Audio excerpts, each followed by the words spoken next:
people like me, I mean, I loved the first game and I thought it was amazing. And I mean, I'll be down. I mean, Game of Thrones is a good example because I loved the first probably 6 seasons and then they kind of lost me after that.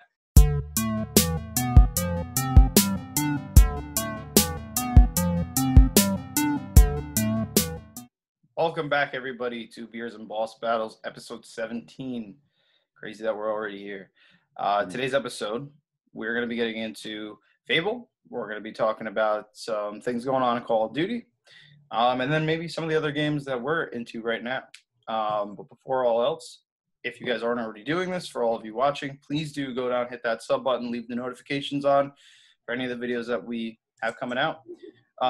And here. Rob, what's the and Starbucks. I was just I'm not a Starbucks guy for all of you out there. So all of you that know me. Okay, for the record, I'm not a big Starbucks fan either. I mean, my girlfriend loves them, and that's kind of why. Actually, that's the reason I went there. I bought her, the iced coffee that she wanted, and I just got that for myself since I was there. But yeah, let's talk beer. So. I don't think it was this last episode. It might have been the one before. In one of the episodes I was talking, I tried a summer ale. I can't even remember. Do you remember what summer ale it was? It was a Blue Point summer ale. Was that what it was? It was Blue Point, yep. I don't remember if it was the last episode or not, but I think I brought up the Samuel Adams summer ale. And here we go. I got one today. And this is one I've had a bunch of times that I love. I'll give you like a brief summary of it right now. Crisp, citrus, easy. This bright citrus wheat ale is summer in a glass, bursting with orange, lemon, and lime peels. Summer ale finishes clean and subtle with grains of paradise, which accent the crisp wheat character. Iconic and refreshing summer ales, perfect for any summer day. And I'll be honest, I think I can taste all of that. The orange, lemon, and lime peels, I could taste all of that in here. It definitely is a fairly sweet beer. It's 5.3% alcohol by volume. It's a 12 ounce, but this is a really good beer. I guess that's something I didn't think about. Yeah, it's a wheat ale. It's a wheat ale. I didn't realize that, but yeah, I would say as summer ales go, this is definitely one of my favorites. This one's a good go-to. Again, when Sam Adams puts out their different seasonal beers, I've kind of spoke about that in the past, that I'm kind of on board. And not even if it's Samuel Adams, but just generally speaking, I do like the idea of seasonal beers. I know it's partially a marketing thing, but I mean, I do enjoy the different flavors that you get in different seasons. And this one is really good for warm weather. This is probably one that it's not super light, so I probably wouldn't want to drink, like a ton of these on a summer day, but I could definitely drink a few of these.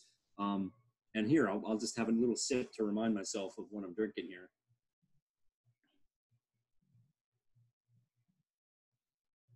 Yeah, it's really good, man. I mean, it's funny now that I guess I didn't really realize that there's some orange flavor in there too, but now I'm definitely tasting it more, because you could really taste it with like a Blue Moon or something. Yeah. Especially if you put that orange peel in. But that's kind of like a little note that I wasn't really looking out for, that now I can kind of taste it now that I'm thinking about it. But I would say that I taste the lime a little more than the lemon, but it's very like it says, crisp, very crisp. Not a heavy beer. Good, man. I know you're not the biggest Samuel Adams fan. Have you ever had this beer or no? I have a story for you. I went to a family party recently, like, I don't know, maybe it's semi-recently. It was like maybe like a month or two ago. Anyways, the point is, so I went there, and obviously now the weather's a little bit warmer that time of the year. For us, actually, consistently, I don't know how it is on your end, but we've had like, dude, insanely hot days. Now I know you're not like that far from us, but still, it's been brutal out here. Yeah, it's been pretty bad, man. When the weather started to get a little bit more consistent, we had the day that we had this party, I actually tried the summer ale for like the second time, and I guess because I've been like trying to expose myself a little bit more to other things. Yourself? Yeah. Right, cover up. Nobody wants to see. I want to show everybody what I'm really made of. And if I have to prove myself, that's how I do it, So. All right. No, but like that, no, like, you know what I mean? Like the exposure to like, yeah, open yourself up to beer and just having, trying to open up my palate a little bit more. But, anyways though, I had it and it was actually really good. So, I'm A starting little more open to Samuel Adams than you used to be. That's cool. a little bit That's more cool. exposed to Samuel Adams. Well, you got to realize too that they make so many different kinds of beers. So it's Yeah. like, yeah, you might not like some of them, or even most of them. Maybe just generally speaking, you're like, yeah, most of the time I have a Samuel Adams beer. It's not my thing, and that's fine. But I bet they got some stuff out there that you like. Yeah, no, I mean it's What are no, you? sure. What are you drinking? Oh, okay. So I actually kind of went down the same route, and like the past, I mean, however many episodes, I mean, I'd say 90%, 99 even percent of the episodes that we've made, I'm usually drinking IPA. Yeah.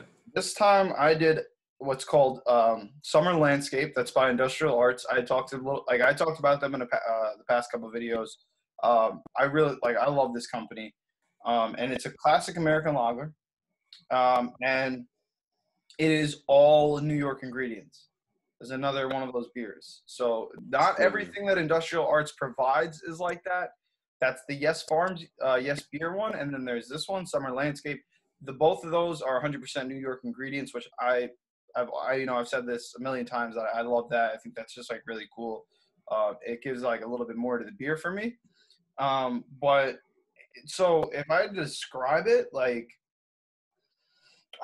it has an almost apple juice kind of thing going on. I know it sounds weird. That's just the first. It almost reminds me of like a cider. That kind of sounds almost like a cider. Yeah, like when I cracked it open and I was like, you smell it. It has like an apple juice kind of. Yeah, it's like a juice kind of smell to it, which is good. It's like nice. It's crisp. That's like I guess why, but it's almost like. It kind of reminds me of, I mean, different, I suppose, but like Miller High Life in the sense that it's got that champagne kind of body to it, where it's like, it's kind of what I guess they were going for in this one. That's at least what I'm getting out of it.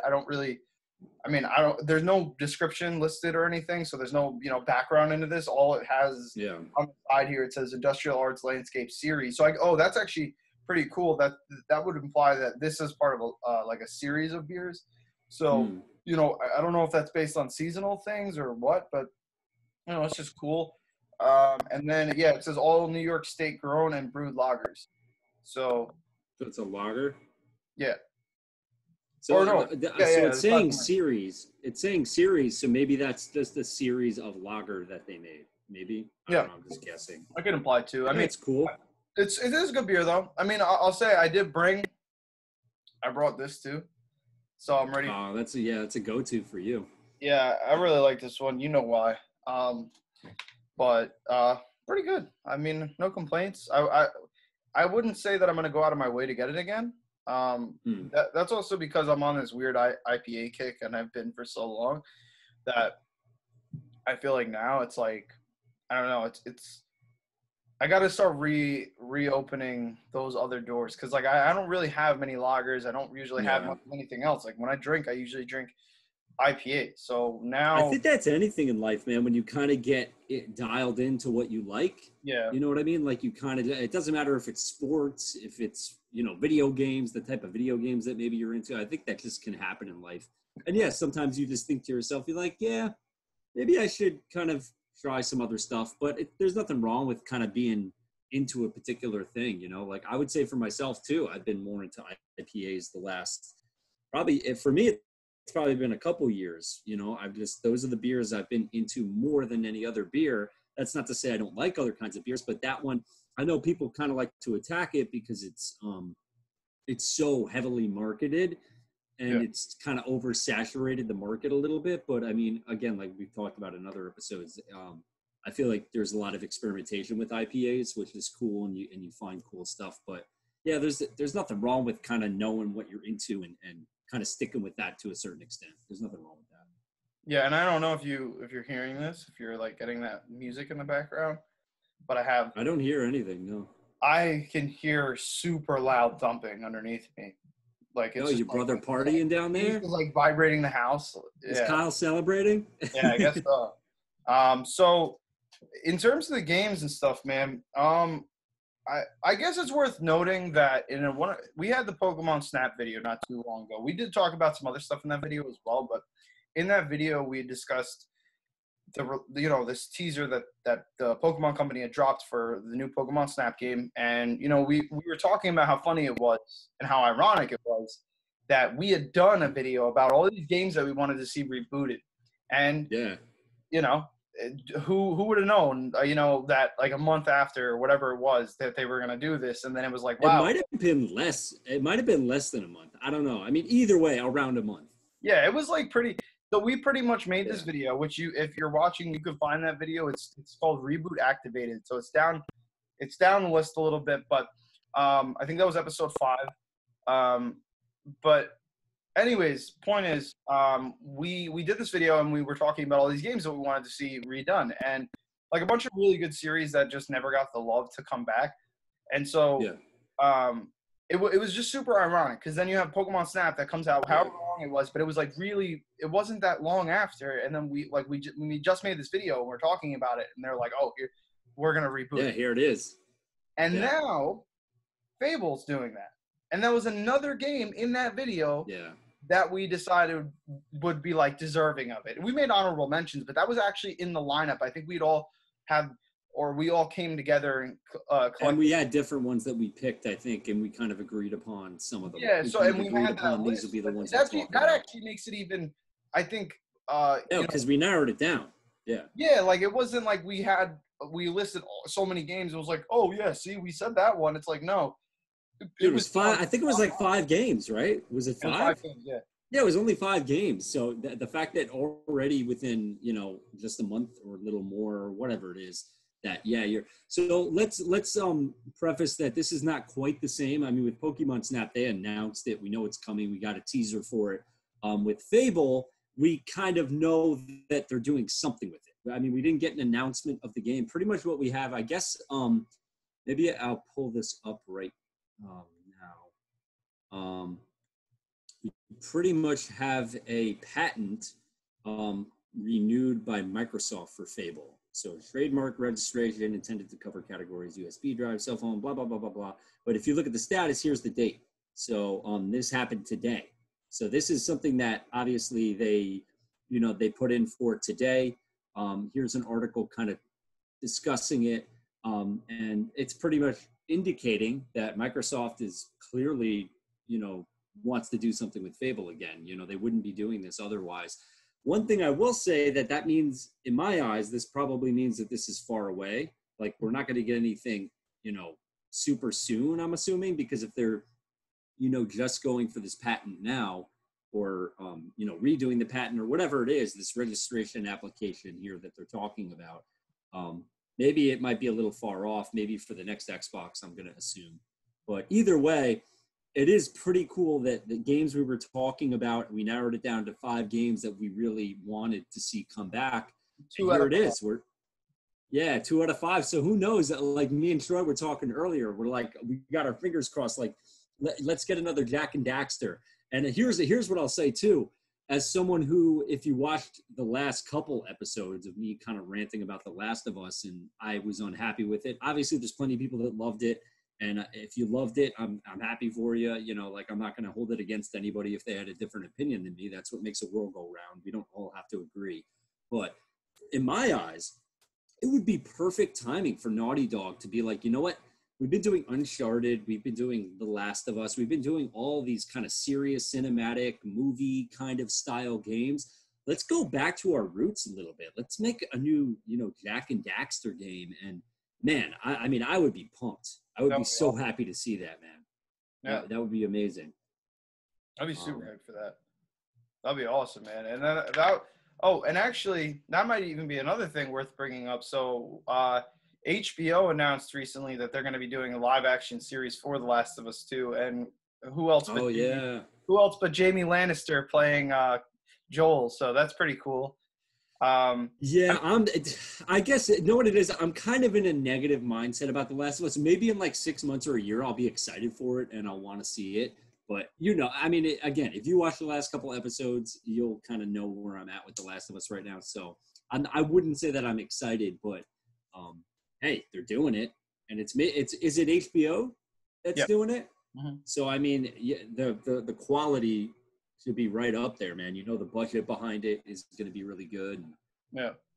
Yeah, no, I mean, I've I've never played it, so Yeah. I guess my opinion isn't as Well, it might be perfect for someone like you. You never played the well, game, but but that's maybe you'd actually what I like. was gonna say. Maybe that would Yeah. provide them with an opportunity to recreate the story a little bit because, like, usually Mm. when they create like a cinematic version or whatever for whether it's a comic book, they did that with the Marvel series or the DC or whatever it is. Whenever you take something from one medium and recreate it somewhere else, um, it a lot of times they choose to do things a little bit differently. So maybe that would be something that they would decide to do, and maybe it could be a continuation of the story that we haven't seen. Maybe they don't plan on making.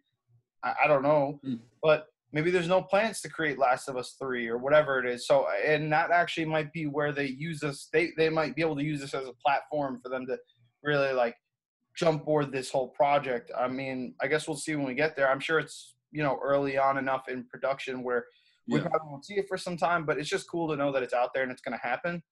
Yeah. Well, know what I would say too. Here's another cool thing. So, I mean, notoriously speaking, when you have video game adaptations to either movies or TV shows, it's typically, I would say, it does not pan out so well. Mm, So it's one of those things where like there's part of you that's excited for it, and you're kind of also like, well, I want to see gaming maybe transcend the medium and go to TVs and movies. So people that aren't gaming, I mean, let's be honest, there's a bunch of people that will never play video games. It's just not their thing, whether they're yeah, older, younger, whatever it is. There's just people that aren't into it. So in the video game, industry, there are so many great games with awesome stories. And it would be cool for people to experience and appreciate those stories and those different worlds and universes. So every time you have some like successful gaming series, come out and say that we're going to have a TV show like Halo. There's a TV show, I think it's either Showtime or Stars. I think it's been being worked on for years. So there's a Halo TV show in the works. Obviously, we had the Resident Evil movies. Obviously, we had the Sonic movie. We had, we had all these different movies, but typically they don't really pan out so well. Like, I yeah, mean, most of the time they're kind of not so great. So the one thing I would say that I hope for is that maybe, I mean, especially if it's The Last of Us, let's say that they stick with the first season or two is maybe following the first game, or maybe just the first season follows the first game, however they do it. Even people like me, I mean, I loved the first game and I thought it was amazing. And I mean, I'll be down. I mean, Game of Thrones is a good example because I love the first probably 6 seasons and then they kind of lost me after that.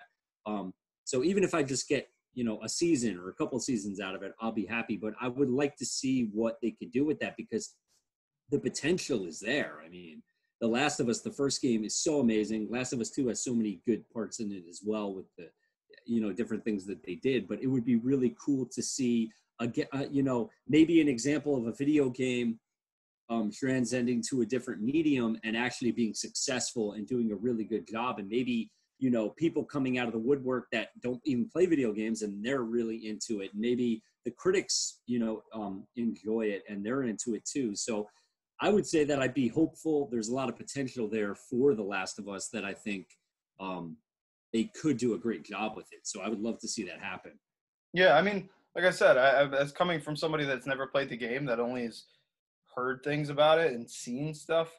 Um, Obviously there's a lot of criticism and two-sidedness to the newer game, but in terms of the at least the first game, it seemed like it was pretty much unanimous. Everybody Yeah. loved it. It scored so well like across the board. So I would assume if HBO, a company like HBO, for them to pick you up as like a gaming series, They have a lot of faith in it, obviously. They wouldn't do it well, otherwise. that's You know what what I'm I saying. mean? Yeah, I think that they would Yeah. have kind of their own plans for it, and I think that they would choose to include or disclude certain things. I don't really know, Hmm. but that's just my guess. And like I said, even what you were saying, like the adaptations, usually they don't go well, but there is obviously faith there, and it is an opportunity. So we'll maybe see, do they follow the same thing? Do they recreate the story a little bit and make some changes along the way to help build it the way that they want to have it built? I don't really know. But I guess we're talking about media, talking about some stuff there, but I kind of want to backtrack a little bit. What are you what do you think in this Fable thing is going to turn out to be? Do you think this is going to be something that actually, like, do you think, oh, well, okay, I guess my question would be this. Do you think it's actually going to be Fable, a returning series? They're going to restart. Are you going to start from where you left off in Fable 3? Like, are they going to try to include some parts of that storyline? Or do you think that they're going to use this as a platform for them to create a different game, but in the same universe? Because you've seen that happen before, where they trademark the title of the game so that it can be included in the series, and it can be like, okay, well, it takes place in this universe. It's all based on this one thing, but it's not that game anymore. I mean, what do you think it's going to be? I would like to say that I think it will be what I hope it is. So I'll start off with what I hope. I hope that it is kind of like a reimagining of the first game, or, borrow some elements from maybe 2 and 3. But I mean, the first game, as we discussed in our other episode about the reboots, is that we really loved what that game captured, the feel of it, the look of it, everything like that. So I think kind of return to that kind of feeling, use that as kind of the seed and build around it. Use it as inspiration to build. Obviously, I would say they'll probably go open world, because 2 and 3 are mostly kind of open world. I would say kind of go open world. Don't get too crazy. We don't need Red Dead Redemption. We don't need Grand Theft Auto, but kind of use the first game as inspiration and build on that. That's what I would hope that they will do. What I think they're going to do is, I think they're kind of smart. I think Microsoft is in a place where they're really listening to the gamers. I think they've made it very clear the last so many years, regardless of what, a lot of Sony fanboys might say or think. I think it's pretty evident that they really are focusing on gaming, focusing on gamers. They're not going after the whole entertainment aspect like they were in the beginning of the Xbox One's life cycle. And I think they've been doing the right thing a long time, for years now, and I think they're going to continue that on. So I think that they know where everybody's at, and I think they kind of listen to that feedback. So I would be very surprised if they take some weird direction with the game, or go in some bad. I really think use that first game as a seed, as inspiration. I think they can hit it out of the park and make a really, really fun game. Co-op. The first game didn't have co-op. The second game did. We discussed why it wasn't that great. Third one was definitely a lot better. But I would say that I'm totally open to maybe make it just single player. But I'm also totally open to, if you allow it to be a cooperative experience and it complements the main story, but you really want it to be a story-centric game that allows you to play the story the way you want, really focus on the good versus evil, really make it impactful to not only your player that that you've created, and as we spoke about again, the aesthetics too of it. Because if you played really good or evil, you'd have like a Halo. If you were good, you'd have devil horns. If you were evil, scars. Embrace all that, but also the impact on the world. Like, really play with that, and have you could have all these. My world might be completely different than your world, and I think kind of really embracing that and sticking with that, they can make something awesome. And if it's co-op, I think what would be cooler, make the co-op like you could bring your character in and tag along with whoever you're playing with, but don't try to make it anything more than that, because then you might take away from the game.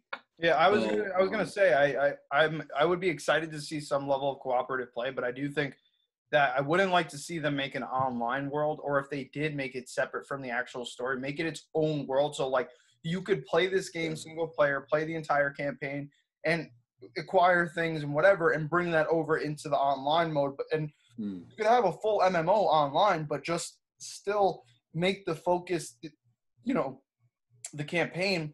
And the reason why I'm saying that is because, we talked about it so much with Xbox and how they really have for so long now leaned away from the single player experience. And not that there's anything wrong with that, because at the end of the day, they're doing what's best for them. If they do better with multiplayer games, then why not just keep doing that? Like Gears of War, Halo, of course they have great storylines, but they're really known for that online competitive play. So I feel like to have a game come out and a game, a returning game, a game that they did so well with in the beginning, come back and really reclaim the throne in terms of their lineup, for the single player experience. I think that'd be really good for them, and I think that would help really expand what they're about. Because if you look at it, there's a huge lack of it across the market to begin with, but especially in Xbox. I mean, Sony's done a good job. You have the it's definitely the worst on Xbox for sure. Yeah, and so that's what I'm saying. So I think it'd be cool. I think and I think it'd be good for the company because, like I said, I think that'll expand what they're about. I think that kind of would be foretelling as to like what's possible for them in the future. Are they gonna, maybe they'll do a better job at creating more exclusive games that are storyline based, that are more about the single player experience. Oh yeah. Yeah, dude, that's not even a question to me, because if you look at all the different studios that they've put money into, and we already know of ongoing projects with really good studio heads, so we know they're doing it. Like, it's not even a question. We know. I mean, whether they're going to be good or not, we don't know that, but we do know that they're investing in that idea of a single player story experience. We know they're doing that, so I'm happy about that. I think something worth noting as well would be that, because of the kind of world that we're living in right now, where everybody's inside most of the time, whether you're at your job or you're home from work and you're inside, there's a huge lack of, social interaction, I'd say, as a whole. And like I said, this is generally speaking, this isn't in particular to each person watching this video. Maybe you have a great social life and you still, maybe you do abide by regulation, but you still have your interaction, and that's great for you. But I think because we've had so much of this, it's actually, if you think about it, a good opportunity for them to market single player games, because what's better than a lot of people do that on their free time when they are alone. They'll, crack a book or watch a TV show and really invest themselves. And it's a single player thing. You're doing it by yourself. You're just, like I said, whether that is a book, a movie, a TV, whatever it is, or a video game, you like dive into it. And I think with like how things are right now, I think it's actually it's good for them, because if things remain that way for even a couple more months, whatever, you're gonna have all. It's gonna be longer, man, because you're gonna have into this one thing. Like I want to get into the storyline. There's that beer I don't like. Oh wow! And Boston Lager, man, that's a classic. How dare you? Not for me, man. I don't know. I'll give it another try. I'll give it another go around later on. But in terms of the current climate of my beer, yeah, it's not the best summer beer, but it was in my variety pack, so I was like. But yeah, I think that'd be cool, and I am excited for that. I really did like Fable 2 a lot. I played that game so much, man, and I gotta say, for the time that it came out, it was just so different, because there was a lot of games where it was the third person storyline playthrough kind of stuff, and that's usual, whatever. But in the case of Fable, I mean, I think personally that they just had such a unique angle on the whole. Like, I don't really know how you put it in words other than to say, like, it was an angle, because it was something that had been done before, but not in the way that they were doing it. And especially, like you said, just having like the permanent effect of a lot of things, like your choices and your decisions actually played into the world that was around you, the character that you were, how like NPCs would interact with you. Certain NPCs would be so scared that they wouldn't even talk to you. Some would like, try to take advantage because you were too nice. You'd have availability for certain quests and storylines based on your decisions in the game. I think that's such a cool dynamic to have in a game, and I think that really puts them in a very unique spot. I mean, you do see that a little bit in things like, Skyrim in particular is obviously a permanent effect dynamic there, that, the decisions you make carry over in certain degrees. But as a whole, it's not like the world around you changes so much. Yeah, it doesn't really adapt. It's not like you have someone scared of you. It's like, oh, if you went into this town and killed a guard, now all the guards are after you. But like, it doesn't feel the same. Yeah, no, and that's where you can affect the world, but not in the same way. That's where I think Fable had it right. I think they did a good job at just doing something different enough, but still at home enough for a lot of people, that it just was such a bomb game, man. And I would be excited to see what they do with it. But so I guess moving on from that, what we had a little thing that we saw from Call of Duty that was pretty funny. Well, I mean, if you're living in today and you're tuned into what's going on in the world, this is not going to surprise you. So, Infinity Ward quietly removes OK Jester from Call of Duty Modern Warfare and Warzone. So, for anybody that doesn't know, so to most people, the OK means okay. You're just saying like affirmative or yes, like, or I understand you. That's all okay means to you. Yeah. I mean, it doesn't mean anything more than that. But I think there's kind of a brief description here of where this somehow became like a political thing or a racist thing. So 4chan, for anybody that knows about that forum, they like to kind of mess around with people. They, kind of, what's the word I'm looking for? To, not roast people, but they like messing around with people and offending people and upsetting people. And they started this whole thing about the OK sign, and they purposefully made people believe that the OK sign was now adopted by the far right or like white supremacists. So this started, I don't know how long ago, years ago. Like, I'm not going to read the article here. Like, it's here if you want to read what's there. But kind of the short of it is, for the last so many years, there's a bunch of people that believe the OK symbol, which now look, I just did it a few times. Now someone's probably going to take a screen cap of me if they don't like me and try to use that against me. And they've turned it into, it's supposed to be a white supremacist or far right hand gesture, but it was literally made up by 4chan. They were literally like trolling people, saying like, you guys are so dumb, we could turn anything into, racism or turn anything into something else being bad and twist it and contort it. And they were right. Like it proved their point, because now there's a bunch of people that believe that it's racist. And here you go. Now Call of Duty has removed it from the game. So it's not in the game. Right. And yeah, we just thought this was kind of funny, but also kind of sad in a weird way. And it kind of ties into stuff we've spoken about in the past with cancel culture and just the political division going on in the world, and just kind of the way everything's been politicized and everything has to be politically correct. And all these game companies are either like, let's cash in on this movement because it will financially work out for us and help us. Or they're like, we're so scared of the, potential reaction from people that we're just going to cave in and give into any demands. Like, to me, it's like it's a small form of like, not terrorism, but it's like you might be giving into complete stupidity, but it's out of fear, and it's not out of logic or reason. It's just out of like, I don't want to risk any bad feedback, so I'm just going to give into what the mob says. And I just think, I don't like that. I'm not a fan of that. I don't think it's good for anybody. I think it's stupid. I've said it in the video where we talked about it. There was the No More Mixer, or I think we touched on a little bit there. We had a video. In the last episode, I think we talked about it a little bit. Yeah, it's just so.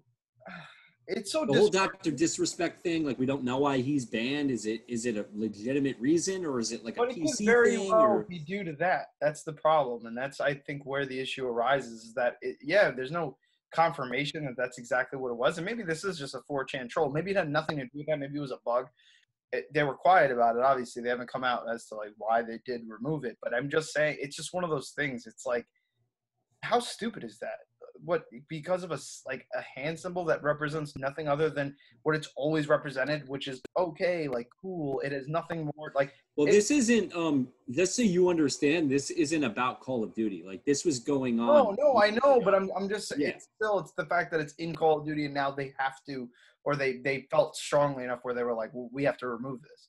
Well, so let's predict the next one. It's going to be a hand wave. The hand wave is racist. It has to go. Supremacist, and we can't wave hi to anybody anymore. Yeah, that's the next one. That's our depressing piece of news for our video today, and I'd be interested to hear what you guys have to say. If you're at this point in the video and you're watching, what do you think about that? Really. I mean, what are you thinking about the HBO thing? What do you think about the, this okay thing? What do you like? We just want to know what your thoughts are generally. So just be sure to leave some comments, leave some feedback, and let us know what you guys think. Yeah, if you don't agree or maybe we're totally ignorant on something we're talking about, and maybe you have a little more insight, hey, let us know. Like, it's not like I'm scared to change my mind or, Yeah. be informed. Like, let us know.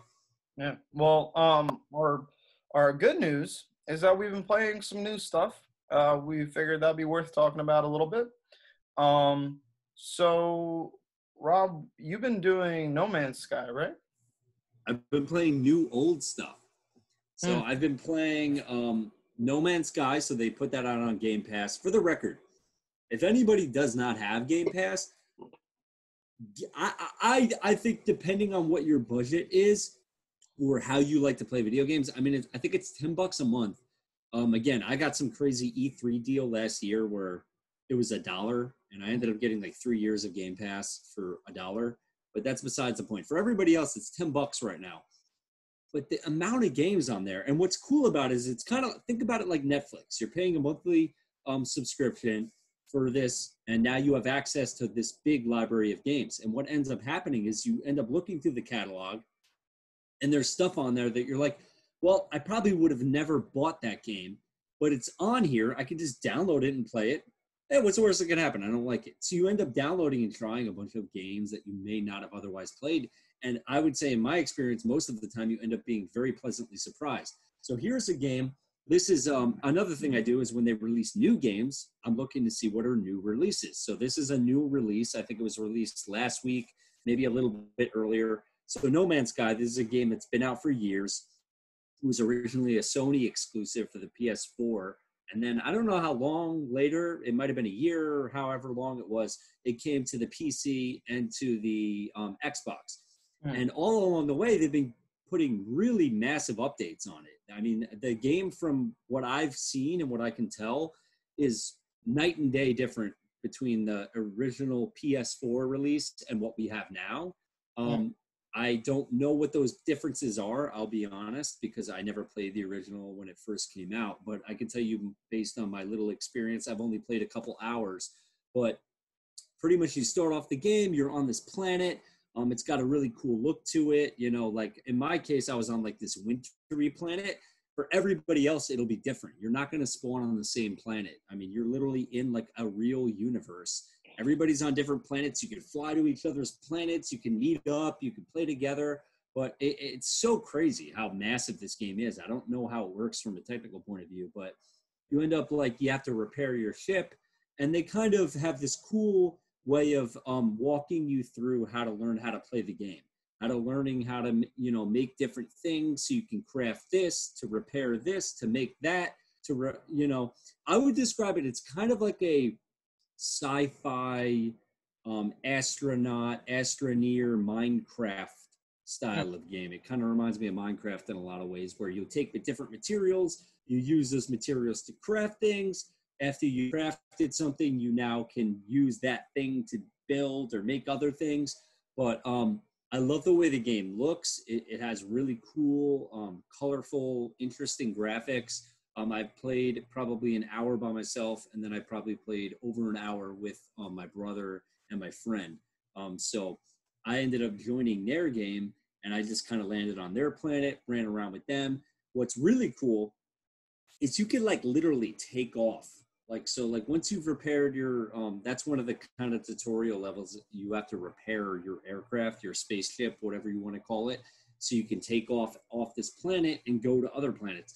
And the feeling of you taking you lift off, and now you're flying gradually, and you're going towards the sky, and you're flying up, and you can look left and right, and you can see the planet around you, and you're going up through the clouds, and all of a sudden you can see all the stars, and bam, you're out of the atmosphere, and now I'm in space. I can look down at the planet I was just on. I see clouds. I could see the whole terrain of it. You could literally fly in a circle around the planet if you wanted to. And then now you look around you, and you see other planets, you see other things. You could just fly to any of these spots.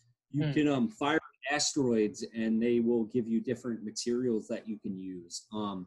It's just a really cool, interesting game that, like, I probably wouldn't have bought otherwise. I've heard cool things about it. I've heard some people that aren't into it as well, but it's one of those things where it's on Game Pass. I'm like, let me try it out. And again, I'm not deep into it. Maybe after a certain amount of time, I'll be like, it's not really my thing, but it's really cool, man. Yeah, I definitely am pleasantly surprised by it.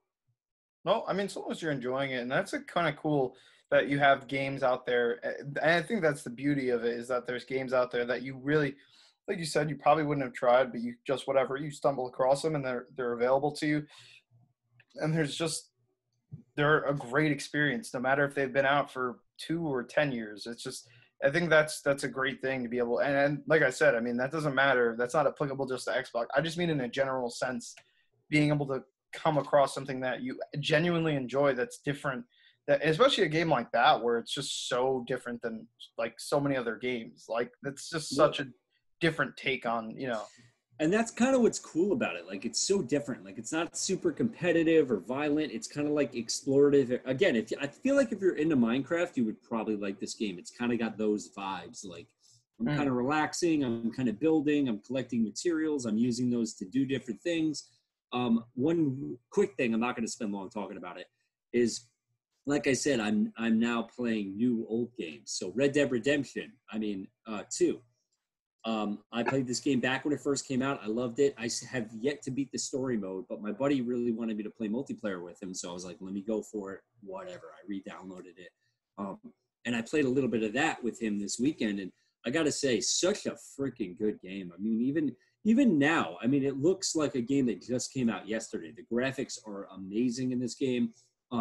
If you weren't into the multiplayer when the game first launched, because they had a lot of technical problems, even myself, where the gameplay was fun, but between lag, between being killed by other players, between different things, I just never got into the multiplayer. This time around, I think they made a lot of improvements to it. It's a lot more stable, and you don't really have to end up fighting players. They've done a really good job with it, and the multiplayer is very fun, and I had a bunch of fun with that. That's also on Game Pass, for the record. If anybody wants to play that, you have Game Pass, go download Red Dead Redemption 2. It's on there. But I just want to throw that out there. That's another one I started playing. RDR2 is a phenomenal game. The storyline, the multiplayer is a little bit lacking when I first started playing it, but the storyline is amazing. Same. They've improved it a bunch, though. I'll give it to them. They improved it a lot. So for me, I've been playing Realm Royale. So that's created by Hi-Rez. It's the same studio that makes Paladins, which is a game that we had talked about pretty in depth, and how it was a game that had been out for a while. We just weren't really aware of it. We had heard about it, but never played it. And that just another good homage case of, when there's a game, what's out there, and then just being able to find it and have a great time. And Realm Royale is kind of in that same thing. I think they came out around 2017, 2016, something like that. Anyways, so it's had some time on the market. I've seen gameplay for it. Ninja played it a little bit. I was watching one of his streams where he played it. And I was always like, okay, this is cool. But at the time, I was really heavy into Fortnite, and I was like, why play this game that looks so much like this if I already enjoy this thing? But I gotta say, for all of you out there that are into Fortnite but really are deterred from the whole building aspect, I think this is a game that you should get into. I mean, it's fun. It's challenging in a really unique kind of way. The cool thing about it too is that you have all these different abilities and things that you can equip to your characters. So there's a level of customization that's involved in the Battle Royale experience, which I think is so so refreshing, because outside of Call of Duty and having a loadout that you can create and bring into the game, there's no custom. You can put on a skin, but there's no ability customization or anything like that. And in this game, you do a good job at creating that factor to the gameplay and making that a huge deal, where you can actually, before the match even starts, you go into the armory, you have they're essentially passive abilities that make a certain ability stronger, or you run faster, or you regain health over time, whatever it is. Which I think is super, super cool. And then the actual gameplay, when you jump in, you're playing the game, you're running around and stuff. It's just so fun, man. I don't know. It just feels very fluid. It's easy to just jump into and just have a good time. Even if you have no idea what's going on. The only thing I'll say, it seems to me that is a little. I just want to touch on this before I go any further into the gameplay. Is that the thing that I guess is a little weird for me? It's like working is kind of a deterrent in this way. Is the game seems a little like untouched. Like they haven't been so worked on it in a while. Yeah, they probably haven't done much with it in terms of updates and like really changing anything. So that tells me it's not a game really worth like going crazy with. But am I having fun with it? Yes. It's a very good experience. And like I said, for everybody that out there that's had fun with Fortnite, but was like, the building has just gotten out of hand, because I know a lot of people like that. I think this is a game worth trying out. And I think it's a game that you'll have a lot of fun with. Even if you're not into Fortnite, it's still a game you could have fun with, because it's that same third person and art style, but it's so different in the actual gameplay. And just going back into that, I'll say, they have a currency system, which is awesome, because any weapon or ability, everything outside of potions and armor, health potions and armor potions, everything outside of that can be broken down and turned into a currency, which you can then use at a forge, and you can craft potions, you can craft armor, you can upgrade the stuff. Not armor, I'm sorry. You can make armor potions, you can make abilities, you can make runes. And that's another thing. They have runes in the game, which actually work as extra passive abilities that you can have, that you can pick up and acquire in match, and they carry with you throughout the game. It doesn't take space in your inventory. It's nothing like that. It's just equipped to you, and you can run around the rest of the game and have 15% lifesteal, or get 500 more health when you're downed. That's also another thing. The downing system is really cool in that game, where even if you're playing solo, if you get taken down, if all your health, all your armor gets depleted, you actually get turned into a chicken. And for 20 seconds, you're in this little chicken mode.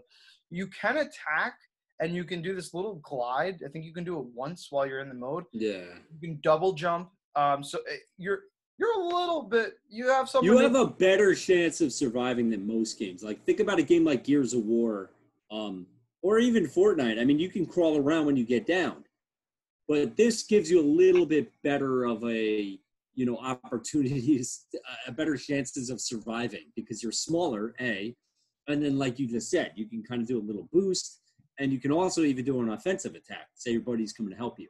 So that is a cool element. I like the way they did that. Yeah, and the thing is too is I feel like in that game, it seems like it's pretty balanced. I mean, there are certain things that are a little like okay, but I mean, it's really fair, because I'd say because it's available to you, and because you have things like the forge where you can craft things pretty much at any point. Whether you stumble across it in a chest or you just build it on the forge, like you have an opportunity to really acquire anything you want in the game. Well, what's kind of cool from a design point of view too is that they have those forges, and then that's an opportunity to bring people together to fight.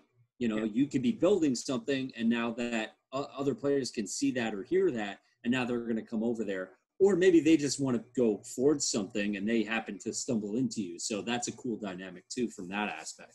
Yeah, and then even like the shooting itself is really cool, because there's little to no aim assist in that game. Like, you really have to be able to trace your target. Yeah, you don't feel it if it has it. Yeah, I mean, I'm sure it's there to some level, but it's not strong. So it's not, if you're one of those people that relies heavily on that, maybe this isn't the game for you. I don't really know. But I will say, I think that adds a skill factor there, which I like a lot. I mean, I was really heavy into Rainbow Six Siege, which is one of the only first-person shooter games that doesn't have aim assist available to you. You have to actually trace your targets. You have to be able to hit your shots. I like that because, like I said, that adds the level of skill to the game. There's obviously bullet drop, and you have to accommodate for distance, which I really like too. I wouldn't even actually, let me say this: there's not bullet drop, but there's bullet travel time, where like you have to, like I said, accommodate for the distance. So if someone's running, you have to like kind of shoot ahead of them to really hit your shot. But it is cool, and I think, like I said, even though it's a game that has a little, it's been on the shelf for a little while, it's still a lot of fun, and I think it is worth checking out for all of you that haven't bothered to try it yet. It's free. It's free. Yeah, you can't really go wrong. It's one of those. Yet again, you download this game, and if if it's not your cup of tea, that's fine. You can just get rid of it. You just uninstall it, whatever. Yeah. But I think it's cross-platform as well, right? Yeah, and Another cool thing, so you can play with your buddies if they're on different systems. Huge factor. Yeah, that's I mean, granted, I think that a lot of the gaming industry is moving towards that in terms of the multiplayer. Thank goodness. Yeah. You know, platforming, but and which I love, because at the end of the day, you're still gonna have your fanboys. So if you are a Sony guy, you're gonna buy Sony stuff. If you're a Microsoft guy, you're gonna buy Xbox stuff and/or PC stuff. If you're just a PC, whatever.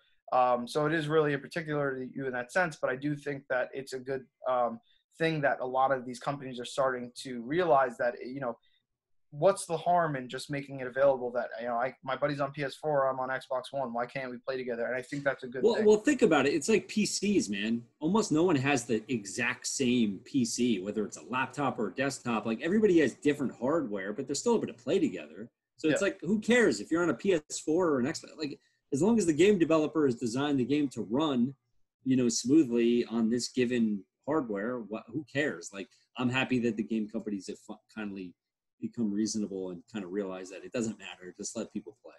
But, I mean, it is worth, I think, saying, you know, that a lot of games aren't there yet, that they haven't done the cross-platforming yet. This is a game that does have it. So, hats off to Hi-Rez. Awesome game, I'll say. I think it might even be worth, we'll maybe even go over like a little review in the future. We can, as me and Rob get to play it a little bit more. We haven't had much time with it. We've actually only played maybe, 4 or 5 games together. We actually won one of them, our last game together. We did.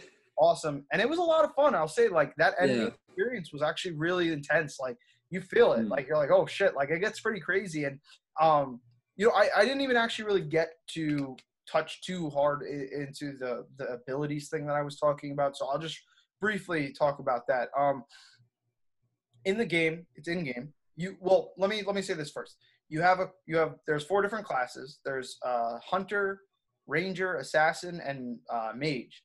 So all these different classes have prerequisite abilities that, or predetermined abilities that are different looks. They look different. So that's the hook of the ability, is that, like, or the class, is that it has a certain ability that maybe another class doesn't. There is still customization in that sense. You can swap out things and whatever, create the kind of class you want.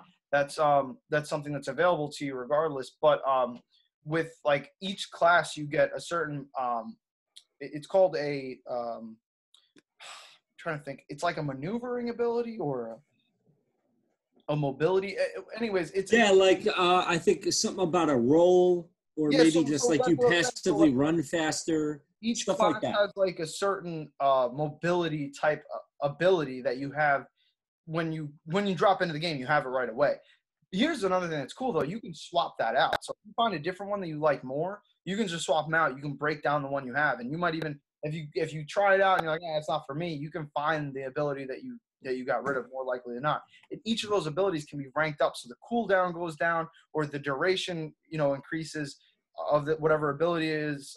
So there's a lot of, like, really cool factors in that sense. But there are also offensive abilities, and there's also support type abilities, and those, like, I think that's, like, the abilities are what really make this game so good, is because, like, you can have, like, a dodge roll as your moving ability, but you could also have, like, a little deployable shield that you put up, and, like, it blocks shots, or you can put a shield on yourself and it lasts for 5 seconds and you can shoot. Or you become invisible or something. Or you can go invisible. Or you teleport from one spot, like, a little bit forward where you're aiming. Yeah, you can put on smoke screen. You can make yourself invisible. You can teleport to, you know, a certain distance from where you are, and like, there's just so many things about this game that I think make it so cool and unique.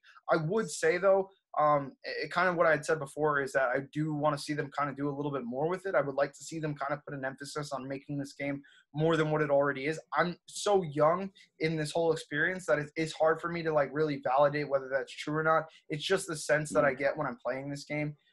So I guess I'll get to see a little bit more of that when I get into it. You know, I have more time with it. But yeah, man, that end game is fun. It's really good, man. It's super intense. Well, here's what I'll say. I think he's more into it than I am, but here's what happened with Paladins. The same thing happened. He told me to download it. I was like, I don't even want to download it, but he's my boy. I'll download it. So I downloaded it. We played it. The first night I played it, I was like, I don't know. Second night I played it, I'm like, okay, yeah. And then I think maybe like the third time I played it, I was like, oh, okay, now I think it clicked. Like I got it. I understand why he likes this. And I would say we'll see if it follows the same suit. So the first night we played like maybe 4 or 5 games.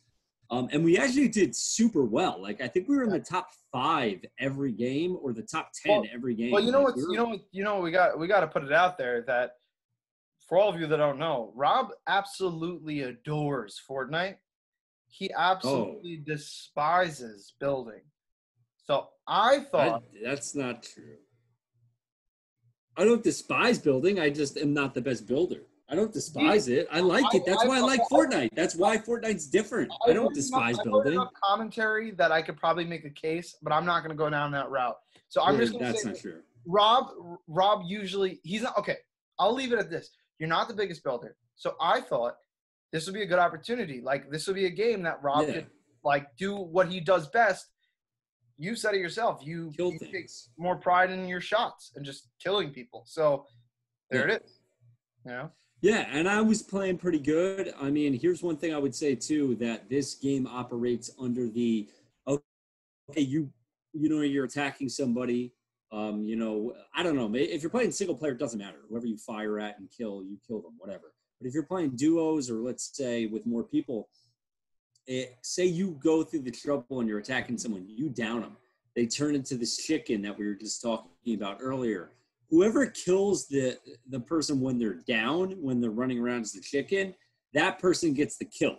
So I immediately got into like bummed out mode because I kept downing people, and then Troy would come in and get like the last bullet and he'd get the kill, and I was letting that bother me.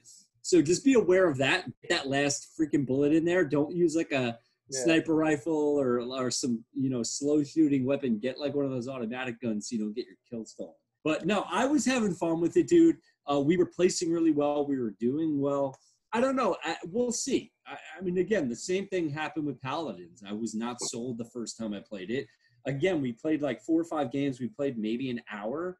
So I don't have a lot of time in. But, I mean, I had fun. It's not like I hated it. I just am not like – I'm not quite where you're at. But we'll see where it goes. Yeah. Well, I think, like I said, maybe in the future we'll be able to get back to that when the time comes. Maybe we'll have a little bit more playtime. We can touch on that a little bit. But I think it'd be worth saying, what we're planning on doing for our next video, and that would be what, Rob? What do you think the next video? The next video? I don't think we spoke about what the next video is going to be about. I don't know. Well, that's why I was saying Rob. So I was alluding to maybe you were going to, have something in mind. Come up with something on the spot? Yeah, we're putting you on the spot now.